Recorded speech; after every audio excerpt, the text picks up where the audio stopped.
guys, this is Charlie from Charlie's Awesome World of Adventures, and today I'm going to give you my review on Orion and the Dark. It's about Orion, a young boy that's afraid of many things. However, the thing he's afraid of the most is the dark. One night, the actual night entity Dark enters Orion's room and takes him on an event and to experience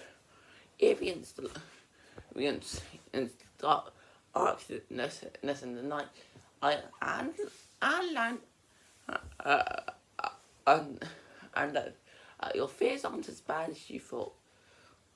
Honestly, when I saw the trailers for this film, I thought it looked interesting. I think I got really excited for it, and it could be enjoyable.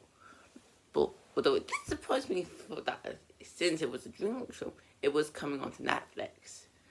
Kind of makes sense, especially after the last original feature, Ruby Gilman Teenage Acting was a huge bomb at the box office. Either that or after giving Netflix so many original shows, they might have just wanted a new original film on the platform.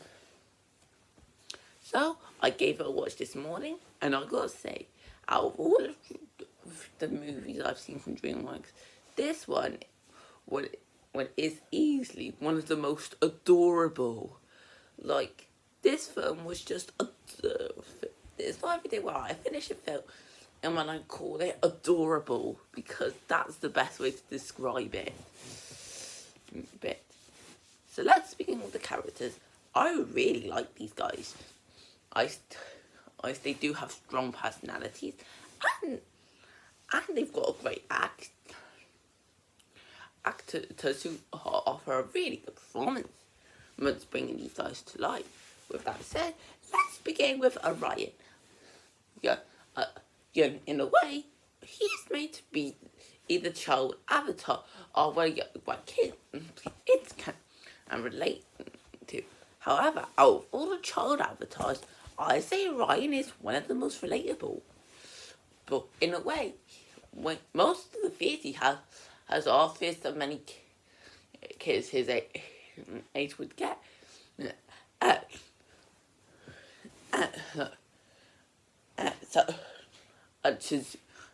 As messing up, being responsible for teen news, but at least, and of course, the dark. And yet, the film uses Orion's ears as a way to show older kids.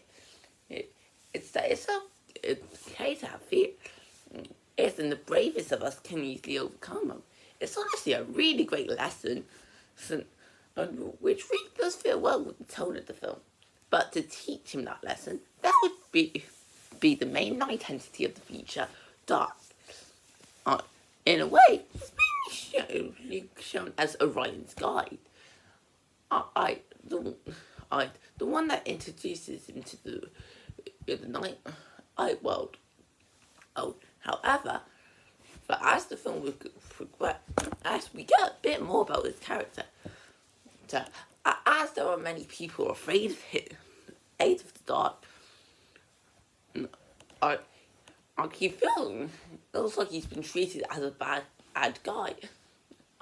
I am wanting to be seen more than something that's just scary, which makes Dark a pretty daring character. So, as for the other night entities, their roles are mainly to show what they do at night, but they can have enjoyable personalities on their own. Their sleep, the one and who's responsible for everyone to sleep. Quiet, the other who sets up all the noises and is very quiet herself. Anaxia, the impression in this that brings paranoia to all his victims. Unexplained noises says the one as he uses noises to put fear in, and Sweet Dreams is the one responsible for making sure or everyone has a dream. There's also Dark Enemy, me light. In a way, I was surprised to find that they didn't portray him as a villain, but rather another entity that's responsible for bringing daylight, as dark is for bringing the night. There is also a young girl that actually joins Orion in the third and at Hypatia. She is an interesting character. I built up pretty well around the film. However, without spoiling too much, her role later does get a little confusing. Thing to put it nicely. Next, that's the story. One thing that this film managed to do really well. It have this feel like a Pixar. In a way, it is surprising to see DreamWorks make a Pixar film, but that can actually be seen as more of a blessing than a curse. In a way, it does keep a few things that does make this feel like a DreamWorks film. One of these things would have to be the creativity of the world. Oh, and the world building. The film does take time to look into the different entities that go around under the night. Almost as like DreamWorks version of Inside Out in a way. But instead of applying emotions, and they are responsible for the nighttime. Which is a really interesting and fascinating concept that I will admit I got pretty invested with. If on top of that, it also keeps the heart of a Pixar film. Where it does keep a strong emotional core, or as well as a great lesson that it's okay to be scared and have fear. But the more we face our fears, the more we can grow as a person. So far, this is pretty great. It's got great creativity, a nice heart. And a nice bone. And as well, I think the humour does help make this film enjoyable. And then, and as the film goes on, I think I really invested with it. But then there is the third act. I'll say that on its own, it is really good. It's definitely one of the strongest parts of the film, especially offering a lot of creativity near the end. And however, without spoiling anything, this is where the film might have got a little bit too creative. My biggest problem here is that many things feel quite out of place where what it does help make the film unpredictable. It can also be unpredictable to a fault. With all the surprises, it does kind of feel outplaced for a movie like this. It's and hard to get around these different elements. That's the one thing that holds the story back for me. But trust me when I say that for the most part, this is a really good story. And one that's really heartwarming and creative. Technically, this is DreamWorks' version of a Pixar story. And while that can be true, it's not a bad example of what they can do. Following a different formula than their own.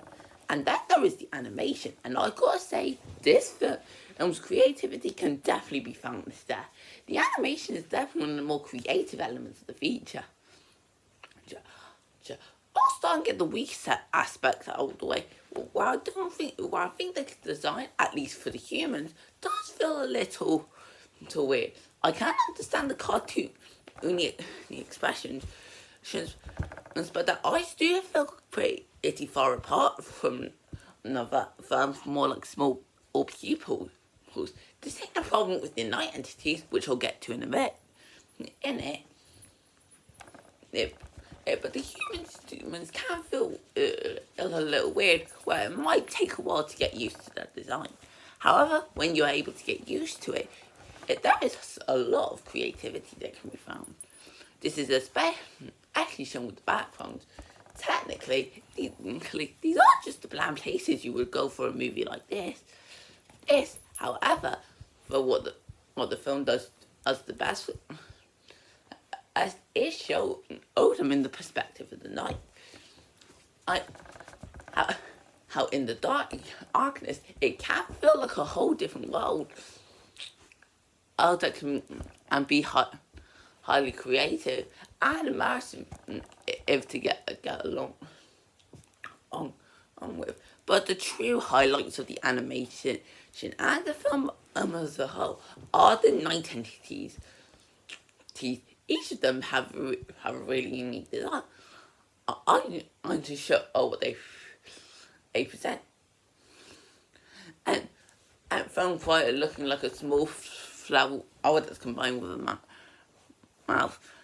Out to Dark himself, of looking like a friendlier version of the Grim Reaper. But I know that can seem a bit weird, but trust me, it does work. And when they put their powers to look, it can be quite exciting to see what they can do with their ability. And how they can help make the feature feel a bit more immersive. So overall, I wouldn't go as far as say that this is one of DreamWorks' best films, but I'll easily call this one of their most adorable. Orion in the Dark is a heartwarming or being creative animated feat. Each that offers the same creativity as a Pixar film, but with how DreamWorks handles it, it can be seen as a good one. And sure, it gets a little too great and easy with its but with its heartwarming and engaging story, beautiful animation, lovable characters and good acting, I'll easily call this one of DreamWorks' most adorable, cute, and heartwarming films they've ever released. I would definitely consider this to be a must-watch to fans of DreamWorks films. However, I think the ones that will get the most of it are the young kids, not just for the creative visuals, but they will really relate to it right, on the personal level. Again, it's not DreamWorks bad. But what the film did right, it did it in the most creative and adorable way. And that's why I'm giving this film an 8 out of 10. So if you guys enjoyed this video, comment, like, and subscribe, and I will see you next time. Bye!